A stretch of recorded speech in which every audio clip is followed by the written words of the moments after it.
Hola, buenas tardes. En esta ocasión hablaremos de la corrupción, especialmente sobre la corrupción en México, la cual ha sido durante décadas uno de nuestros principales obstáculos para el desarrollo de nuestro país. Desde los niveles más altos de gobierno hasta las instituciones locales, los actos de corrupción han generado profundo descontento social, debilitando así el Estado de Derecho y puesto en duda la legitimidad de nuestra democracia. Pero, ¿qué es la corrupción o a qué nos estamos refiriendo exactamente? Bueno, se trata del abuso del poder público para el beneficio personal, ya sea mediante los sobornos, el desvío de recursos, el tráfico de influencias o la malversación de fondos.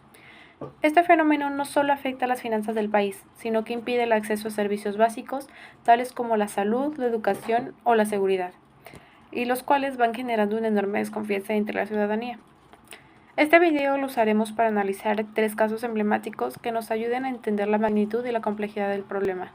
Los casos de corrupción serán los del estado de Veracruz, Chihuahua y Guerrero. Nuestro objetivo es mostrar cómo estos actos afectan a la vida diaria de las personas y qué podemos hacer nosotros como estudiantes para generar un cambio. Empecemos con el caso de Veracruz, uno de los más mediáticos en la historia reciente de México. En 2015, bajo la administración de Javier Duarte, se descubrió un desvío de más de 3.600 millones de pesos del erario público.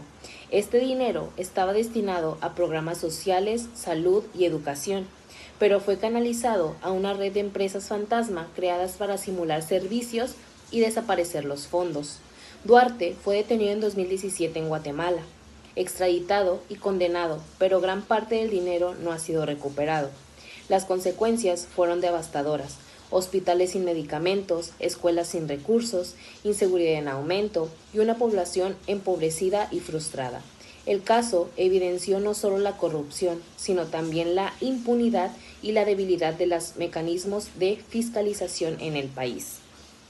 Otro ejemplo es el caso de Chihuahua, donde el exgobernador César Duarte encabezó una red de desvíos conocida como la Operación Zafiro, que consistía en triangular recursos públicos a través de empresas fachada para financiar campañas políticas del PRI. Esta operación no solo afectó el Estado, sino que tuvo repercusiones a nivel nacional, involucrado a varios funcionarios y gobernadores de otros estados. En 2023, el Instituto Nacional Electoral sancionó al PRI con una multa de 97.9 millones de pesos por estos actos. César Duarte fue extraditado desde Estados Unidos y actualmente enfrenta cargos, pero nuevamente la justicia ha sido lenta y las sanciones no han devuelto lo robado. Finalmente, el caso de Guerrero expone la corrupción dentro del sistema de justicia. En 2022 se detectaron irregularidades por más de 700 millones de pesos en la Fiscalía General del Estado, encabezada por Sandra Luz Valdevinos.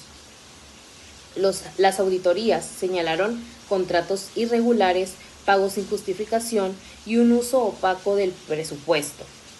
Aunque la Fiscalía fue destituida, no ha sido procesada penalmente y los fondos siguen sin aclararse. Este caso es especialmente grave, porque la corrupción dentro de las instituciones de procuración de justicia afectan directamente la credibilidad del sistema.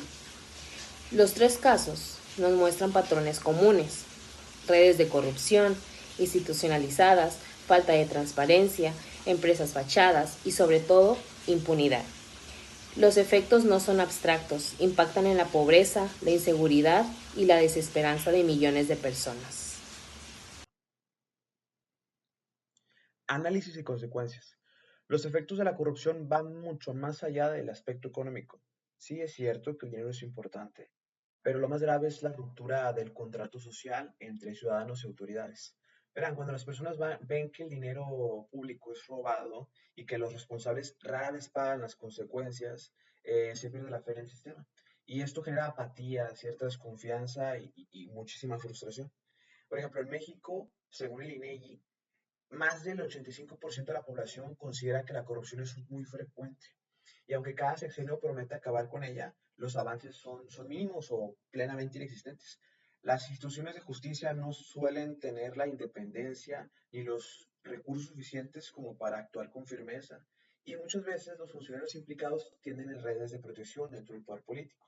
Es decir, que durante las elecciones, las campañas, el interesado al puesto promete al pueblo jugando con las necesidades de dicho pueblo, con sus ilusiones, y esto hace que más del 85% en México, de los ciudadanos y ciudadanas, ya no confíen en este sistema. ¿Qué genera esta situación? Pues un círculo vicioso. A menor confianza ciudadana, pues menor participación en la vía pública, en la vida pública. A menor participación, pues mayor oportunidad para que continúen los abusos, los robos. Además, la corrupción tiene un efecto directo en la desigualdad social incluso, porque mientras unos pocos se enriquecen ilícitamente, millones viven en condiciones precarias de pobreza, prácticamente no tienen ni para los servicios básicos. También se erosiona la cultura cívica, se rompen los valores.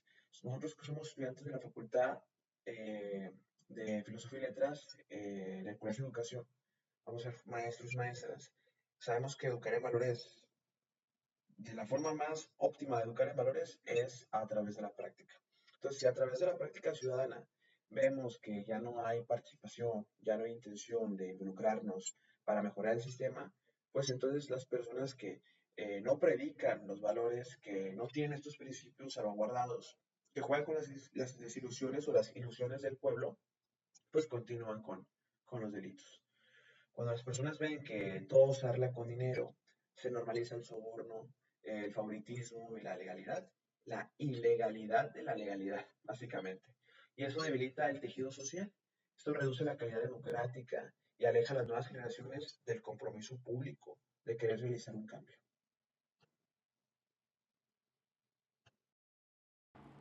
Bueno, como estudiantes universitarios no podemos cambiar todo el sistema, pero sí podemos actuar desde nuestra realidad y construir espacios éticos y participativos. A continuación, vamos a presentar algunas propuestas concretas que podemos impulsar desde la comunidad universitaria. 1. La educación ética y ciudadana.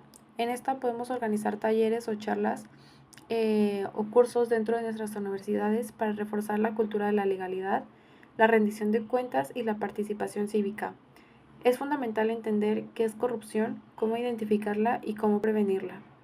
La segunda opción es participar en redes ciudadanas, ya que existen muchas organizaciones de la sociedad cívica que trabajan en el combate de la corrupción y en la cual podemos unirnos como voluntarios para difundir información y participar en campañas de transparencia y vigilancia de los recursos públicos. Como tercera propuesta está la opción de la tecnología para la denuncia, en la cual vemos un control que desde el control digital podemos diseñar o promover el uso de las plataformas seguras y anónimas, donde se puedan reportar actos de corrupción sin temor a las represalias que se pudieran tener. Las universidades pueden ser aliadas claves en la creación de estos espacios, así que lo vemos muy viable. Como último, proponemos consejos universitarios de ética. Podemos promover la creación de comités o consejos estudiantiles que supervisen el cumplimiento de los códigos de conducta dentro de cada institución educativa y garantizar las prácticas justas y transparentes en concursos de becas o procesos internos. Creemos que la lucha contra la corrupción empieza por combatir las pequeñas prácticas cotidianas y por educar la honestidad, como desde jóvenes desarrollamos una conciencia crítica y participativa. Con eso podemos construir un futuro distinto. La corrupción no es un destino inevitable, es una práctica humana que puede ser contenida con voluntad política, participación ciudadana y cultura ética. México necesita una ciudadanía activa, informada y comprometida con el bien común. Como jóvenes universitarios tenemos una responsabilidad histórica. Podemos elegir la indiferencia o podemos elegir la acción. Podemos seguir normalizando el soborno y el abuso o podemos promover la integridad como valor fundamental en todos los ámbitos de nuestra vida. Hoy, más que nunca, es urgente construir instituciones sólidas, transparentes y cercanas a la ciudadanía. Pero eso no sucederá sin presión social, sin vigilancia constante y sin una transformación profunda de nuestra cultura cívica. Porque el cambio no empieza con el gobierno, sino en nosotros mismos, y cada uno de nosotros puede ser parte de la solución. Bueno, llamado a la acción juvenil. Muchas veces pensamos que la corrupción es algo lejano, que ocurre en las altas esferas de poder. pero también está presente en las pequeñas decisiones del día a día. Copiar un examen, colarse una fila, pagar por un trámite que debería ser gratuito o guardar silencio ante ciertas injusticias. Por ejemplo, en nuestra facultad, en nuestra alma mater, tenemos el director y detrás de él pues hay ciertas finanzas.